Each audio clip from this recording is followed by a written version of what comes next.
여러분 안녕하십니까, 반갑습니다. 오늘은 팀 조직 관리에 대한 이야기를 좀 하도록 하겠습니다. 그러니까 팀 조직 관리를 이제 공부하는 데 있어서 먼저 중요한 것은 조직과 팀의 의미가 무엇인지를 이해할 필요가 있고요. 두 번째로 그것을 바탕으로 팀 조직 관리의 방식에 대한 것, 원칙이라고 할 수가 있겠죠. 그팀 조직 관리의 원칙에 대한 이야기를 좀 나누도록 하겠습니다. 그래서 그렇게 하기 위해서는 그 조직과 팀의 그 어떤 정의를 통해서 구체적으로 명확하게 이해할 필요가 있습니다. 그래서 먼저 조직에 대한 정의를 좀 살펴보도록 하죠. 조직이 뭐냐? 어떤 뜻을 가지고 있느냐? 조직 어떤 뜻을 가지고 있을까요? 뭐 조직이 조직 아니냐? 뭐 이렇게 단순하게 간단하게 생각할 수도 있겠습니다만 좀 구체적으로 말씀을 드리면 조직이라는 것은 학자들마다 약간의 표현의 차이가 있습니다. 그걸 염두에 두시고 일단 그 막스 베버라고 하는 학자가 얘기하는 것을 좀 먼저 설명드리도록 하겠습니다.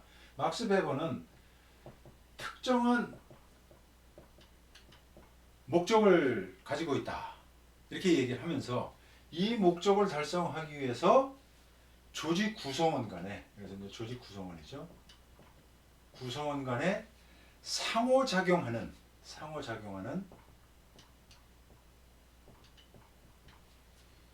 인간의 협동 집단이다. 협동 집단이다. 이렇게 정의를 내리고 있습니다.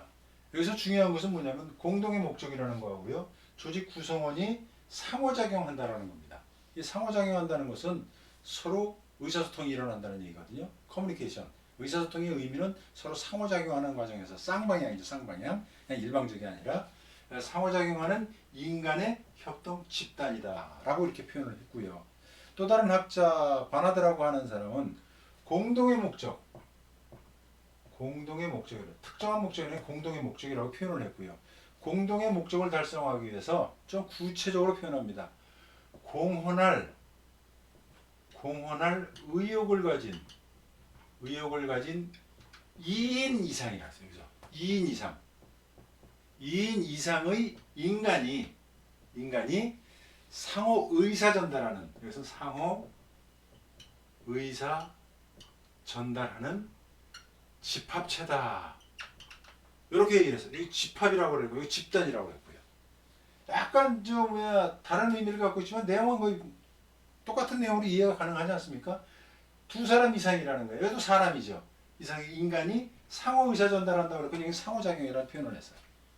다소 표현의 차이는 있습니다만 의미는 같이 해석할 수가 있을 겁니다.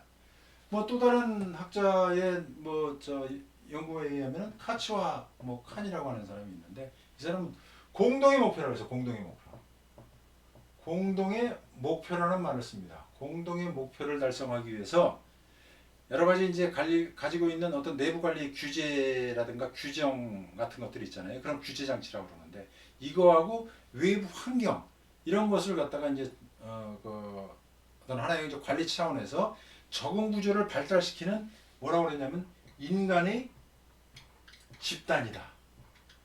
이게 중요한 거죠. 공동 목표 인간 집단. 그 다음에 서로 상호작용하는 커뮤니케이션 과정. 이런 것이 이제 어떻게 보면 조직의 정의에 들어가는 키워드라고 할 수 있습니다. 그래서 이것을 종합적으로 재정의를 하게 되면 뭐라고 얘기할 수가 있냐면 두 사람 이상이라는 거죠. 두 사람 이상.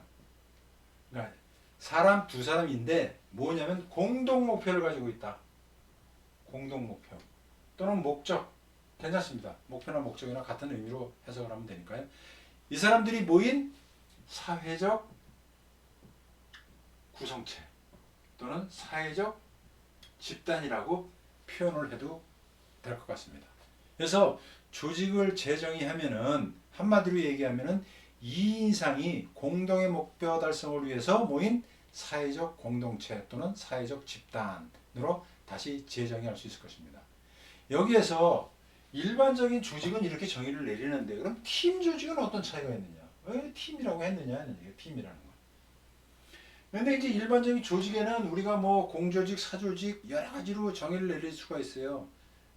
강제적 조직도 있고 공리적 조직도 있고 여러 가지 조직으로 구분을 하는데 그것은 중요한 건 아니니까 가족도 하나의 조직이잖아요. 나라도 하나의 조직이고요. 정부 이런 조직들이 있지 않습니까? 정부 조직, 정당 조직, 뭐 우리 기업 조직, 우리 보통 이제 기업 조직을 여기서 얘기를 하는 건데, 그래서 팀이라는 것은 공동의 목표를 갖고 있다는 건 같아요. 공동의 목표를 달성하기 위해서 특정한 사람이 모여 있습니다. 어떤 특정한 사람이 모여 있냐면 상호 보완적인 지식과 기술을 갖춘 소수의 집단이라는 거예요. 소수의 집단. 다수가 아니라 소수고요. 지식과 기술을 갖춘 전문가 집단이에요. 전문가. 전문가들이 모여서 뭐를 해요? 공동의 목표 달성. 즉 문제 해결이라든가 어떤 목표가 있을 거 아닙니까? 문제 해결을 해서 그 문제를 해결하기 위한 그 목표. 그것을 해결하기 위해서 몇 사람이 모여 있는 거예요. 근데 전문가들이 모여 있다. 그래서 상호 보완적인 기술을 가진 소수의 전문가가 그 사람들이 모여서 어떻게 해요? 공동의 접근 방법을 통해서. 공동의 접근 방법. 이걸 중요하죠. 공동의 접근 방법을 통해서 관리 활동을 하는 최소 단위다. 최소 조직단이다. 최소의 조직단이다. 이렇게 설명할 수가 있어요. 그래서 이게 팀이라는 거하고 일반 조직에서 얘기하는 부하고 과하고 다소 차이가 있기 때문에, 그래서 전통적 조직에서는 보통 우리가 부다, 과다, 예전에는 뭐 개라는 말도 썼는데, 이게 뭐가 다르냐면은 관리 방식이 다소 차이가 있습니다. 그래서 우리가 모든 좀 조직의 목표 달성이라든가 성과를 창출하기 위해서 요즘에 새로운 패러다임이죠. 그 경영의 방식을, 경영 관리 방식을 지금 팀제로 이제 많이 변화를 시켰는데, 근데 가만히 보면은 요즘 팀 제도를 도입해 놓고 운영 방식을 보게 되면은 사실 그 과거의 방식이 뭐 크게 변화되지 않고 그대로 답습되어 오는, 습관적으로 해오던 방식대로 이렇게 하고 있는 게 사실은 어떻게 보면 팀제 도입한 의미가 무의미할 정도로 뭐 지금 변화를 주지 못하고 있다라는 아쉬움, 안타까움이 있습니다. 그래서 팀 조직과 전통적 조직이 어떤 차이가 있는지, 그래서 팀 조직은 어떻게 운영이 되어야 되는지, 그 팀 조직 관리의 원칙을 좀 설명을 지금부터 드리도록 하겠습니다. 그래서 이게 이제 굉장히 중요한 항목이죠. 우리가 팀 제도를 도입을 했으면 이것을 실천하고 실행하는, 실질적으로 그래야 조직의 성과가 이제 직결이 될 수가 있는데, 물론 과거의 전통 방식이 조직 성과 창출하는데 뭐 문제가 있다라고 하는 건 아닙니다. 과거의 전통 방식도 나름대로의 성과를 창출해내는데 굉장히 유익한 점도 많죠. 효과적일 수도 있어요. 예전에 뭐 군사문화 시절에 있었던 그런 어떤 조직 관리 방식, 뭐 좀 속된 말로 조인트를 또 까고 막 그랬잖아요. 그냥 명령을 내리면 어떻게 해요? 그냥 속된 말로 하라면 하라는 대로. 상명하복의 조직. 그래서 성과 창출의 핵심이, 과거의 전통 조직 방식은, 그래서 과거의 이제 성과 창출의 핵심을 먼저 살펴보면은, 창출의 뭐 핵심이라고 할 수가 없기는 좀 뭐한데, 운영 방식이 여기는 상명하복이었다. 이게 이제 전통적이죠. 전통적. 표를 그릴까요? 이렇게 그리면 전통적 조직은 그렇고, 여기 팀 조직은 어떻습니까? 상명하복이 아니라 팀원 상호간의 긴밀한 관계. 그래서 긴밀한 의사소통이 굉장히 중요합니다.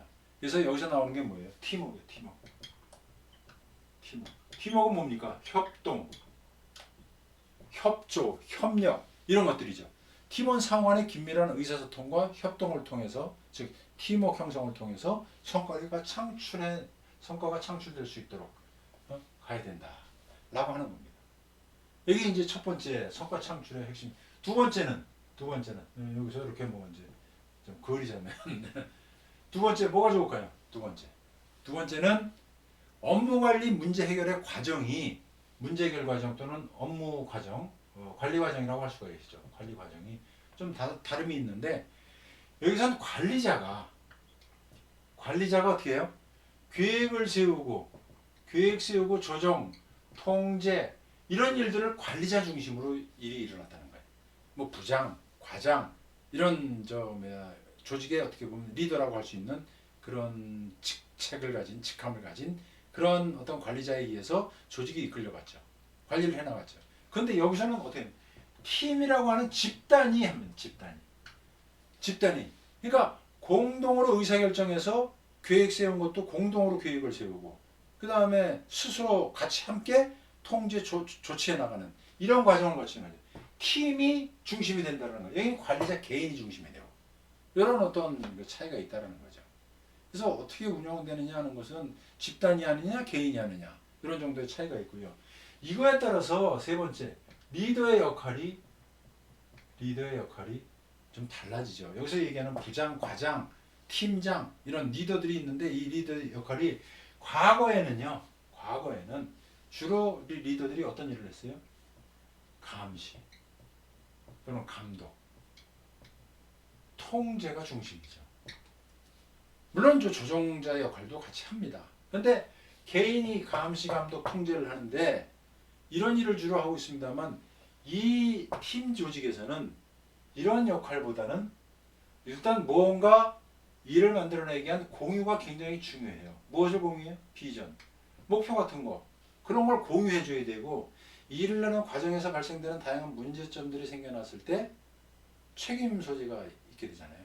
그럼 과거 이건 네가 하던 일이니까 네 책임이야 라고 했습니다만 그 실무 담당자한테 책임을 밀었죠.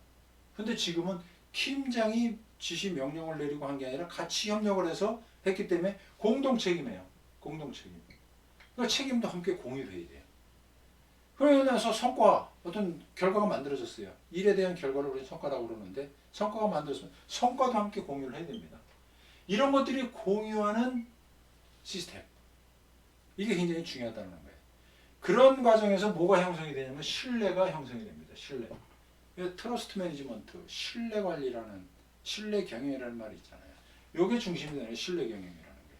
그래서 리더는 어떤 것들을 해줘야 되냐? 후원자로서 후원 역할을 해주고 그 다음에 촉진, 일을 시켜내는 동기부여 이런 것들을 많이 시켜줘야 돼요.